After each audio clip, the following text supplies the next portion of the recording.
Olá, Shalom! Bem-vindo ao canal Escatologia Fácil. Eu sou Israel e nós vamos hoje passear um pouco mais sobre as páginas das Escrituras. Nosso tema é o iníquo e a sua manifestação revelada em Apocalipse. Vamos andar um pouquinho nas Escrituras?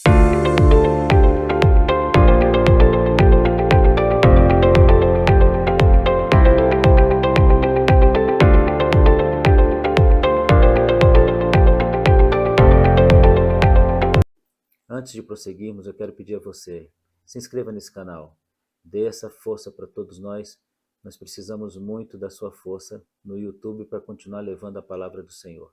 Também quero te pedir, acione o sininho e deixe o seu comentário, porque o YouTube faz uma leitura de tudo isso, e isso é muito importante para nós que estamos aqui buscando levar a palavra do Senhor para todos os lugares. Obrigado. 2 Tessalonicenses 2, nos versículos 8 e 9, nós estaremos lendo a definição do apóstolo Paulo, ou um apontamento do apóstolo Paulo para a presença do iníquo, que é nada mais, nada menos do que aquele que pratica a iniquidade e que está sob o controle do inimigo. Então vamos ler o que diz a palavra do Senhor. Então será de fato revelado o iníquo, a quem o Senhor Jesus matará com o sopro de sua boca e destruirá pela manifestação da sua vinda.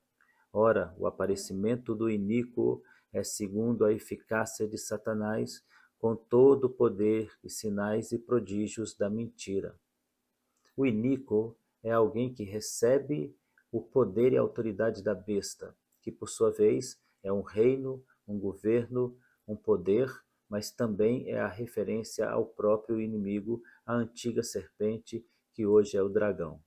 Então nós estamos vendo alguém que vai receber toda a tutela e também toda a autoridade desse inimigo para fazer na terra tudo aquilo que diz respeito a uma ação maligna. E quais são as ações malignas aqui reveladas? A eficácia de Satanás, a sua autoridade, a sua eficiência para fazer o mal, bem como todo o poder de Satanás estará agindo nele com sinais e prodígios da mentira.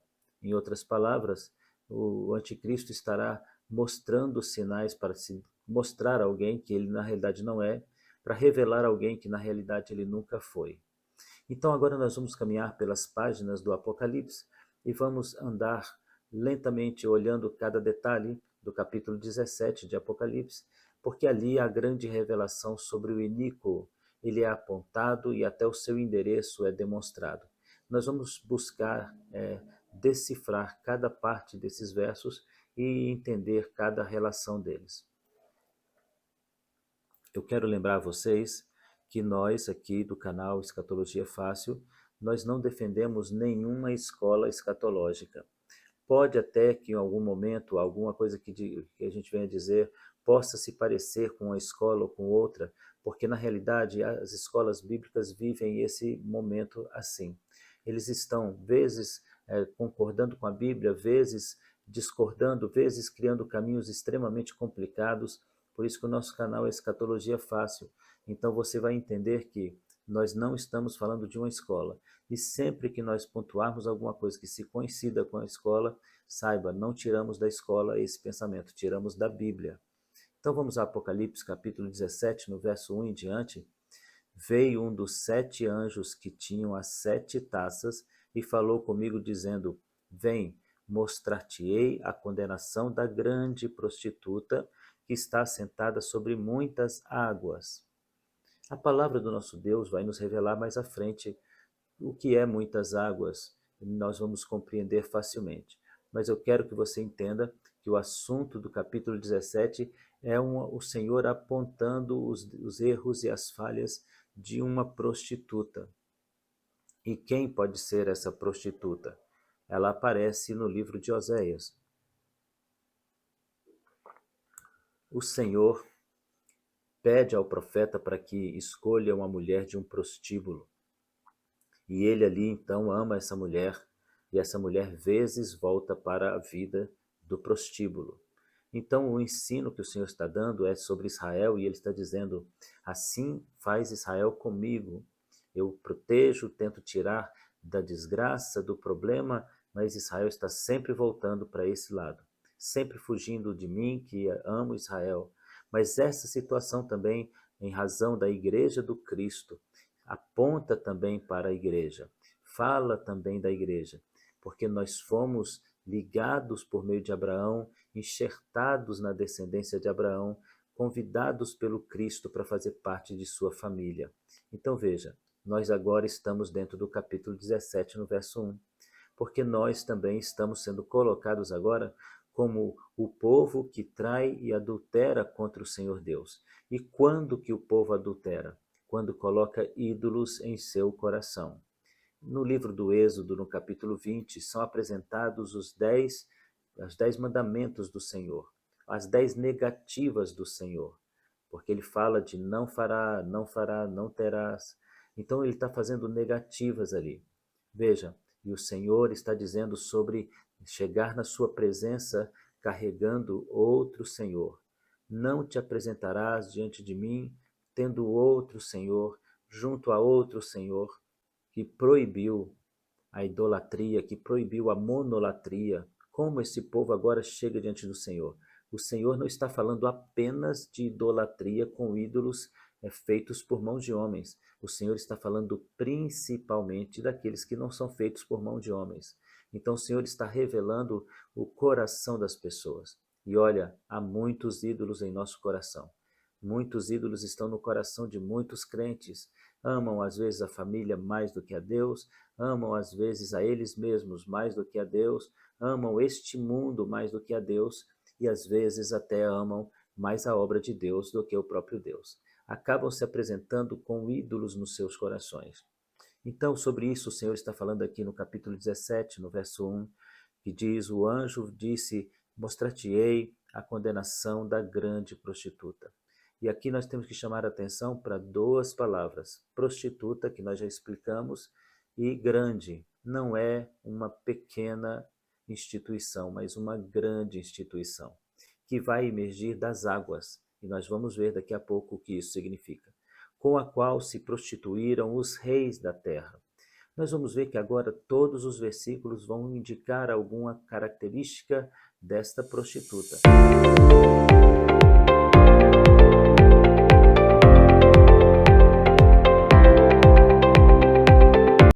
Todas as vezes vamos ler em cada versículo um gesto, uma palavra, uma atitude dessa prostituta e nós teremos que fazer pequenas pausas para explicar cada um deles. Se prostituíram com os reis da terra, com os que habitam na terra e embebedaram-se do vinho da sua prostituição. Ou seja, traíram a Deus também. Traíram a Deus seguindo o caminho da prostituta. Vamos seguir um pouco mais? Versículo de número 3. Levou-me em espírito a um deserto e vi uma mulher assentada com uma besta de cor escarlata, que estava cheia de nomes de blasfêmia e tinha 7 cabeças e 10 chifres. A mulher que estava vestida de púrpura escarlata, adornada de ouro e pedras preciosas e pérolas, e tinha na sua mão um cálice de ouro cheio das abominações. Verso 5. Na sua testa estava escrito o nome Mistério. E hoje o nosso estudo vai se deter no verso 5. A grande Babilônia, a mãe das prostituições e abominações da terra. Vi que a mulher estava embriagada do sangue dos santos e do sangue das testemunhas de Jesus. E vendo-a eu, maravilhei-me com grande admiração, e essa palavra pode ser também entendida como com grande susto, pavor, e com grande olhar de não acreditar que isso está acontecendo. É o olhar de espanto diante daquilo que está diante dos seus olhos. E você vai descobrir por que João está espantado com essa situação. No versículo 7, o anjo me disse: por que te admiras? Eu te direi o mistério da mulher e da besta que traz, a qual tem 7 cabeças e 10 chifres. Agora vem o Senhor explicando, e aí a gente pode parar um pouco mais. A besta que viste foi e já não é, e há de subir do abismo, irá para a perdição. Os que habitam na terra, cujos nomes não estão escritos no livro da vida, desde a fundação do mundo, se admirarão vendo a besta que era, já não é, mas que há de vir. Então agora nós vamos falar um pouco sobre cada um desses detalhes. A besta que você viu era e já não é, mas há de vir. Então o Senhor está dizendo sobre um reino, um poder, um domínio, um principado na terra. Veja, a besta tem autoridade, a besta é o símbolo dessa autoridade. E a besta é o próprio Satanás. Mas veja, há alguma coisa que a besta foi no passado, já não é nos dias da revelação de João, mas voltaria a ser de novo. E o que a besta foi, já não é e voltará a ser. É um reino que deixou de ser reino e voltou a ser reino. É um império que deixou de ser império e voltou a ser império. Nós estamos falando de Roma. Roma deixou de ser império e voltou a ser império católico apostólico romano. Então aqui está o segredo que a gente vai começar a desvendar. E se você tiver coragem de ir comigo até o fim dessa live, você vai então entender tudo que a gente está dizendo. A terra, a besta que viste, foi, já não é, e há de subir do abismo.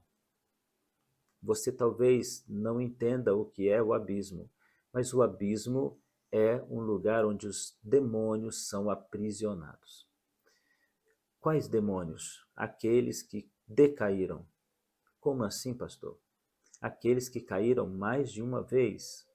Nós temos um estudo preparado para isso, para falar de angelologia.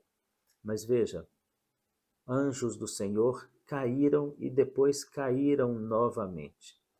Nós preparamos um estudo para explicar para você quem são os anjos decaídos, mas os anjos decaídos são aqueles que negaram ao Senhor, se levantaram contra ele e foram expulsos do céu e não aceitaram os limites que o Senhor deu a eles em suas prisões. Por isso foram trancados para o dia do juízo.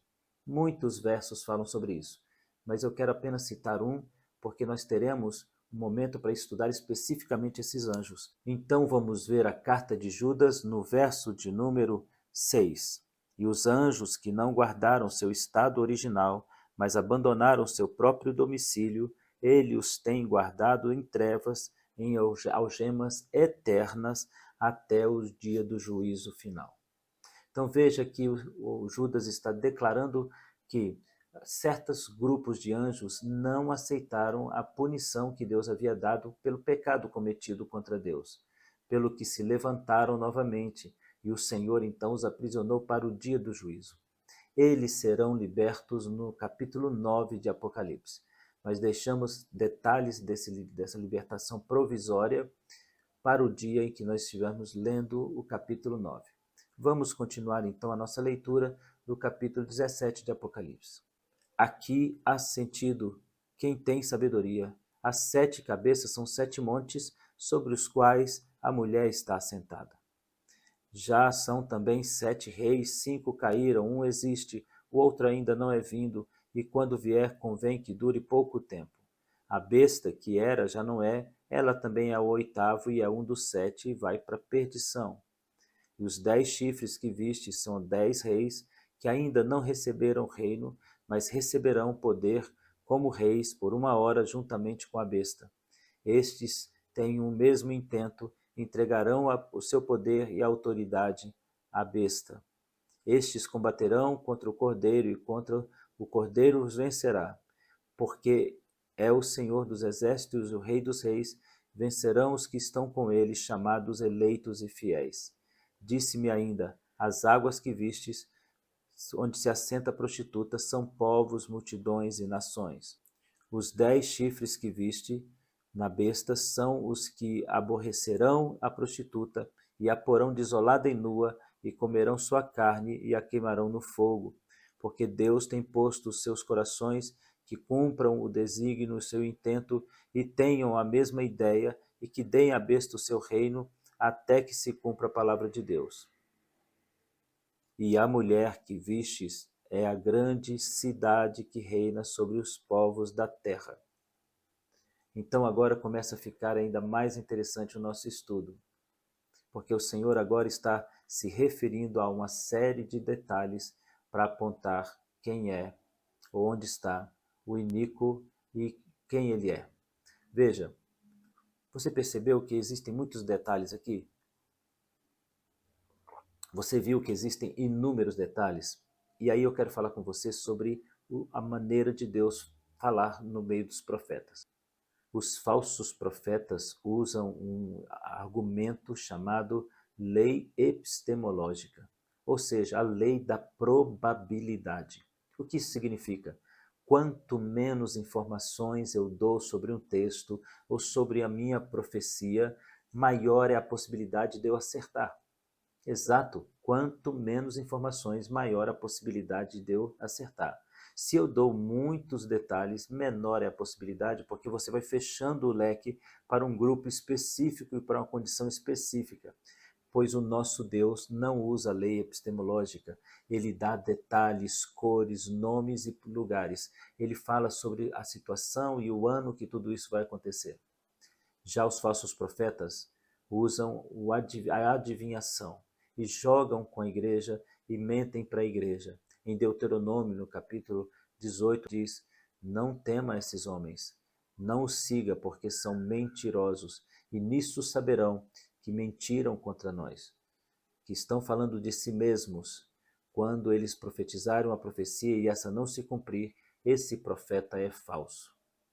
Então nós encontramos agora o nosso Deus dando uma série de detalhes, cor de roupa, lugar onde moram, detalhes da riqueza pessoal desse suposto reino. Também a presença do maligno e outros detalhes vão acompanhar essa história.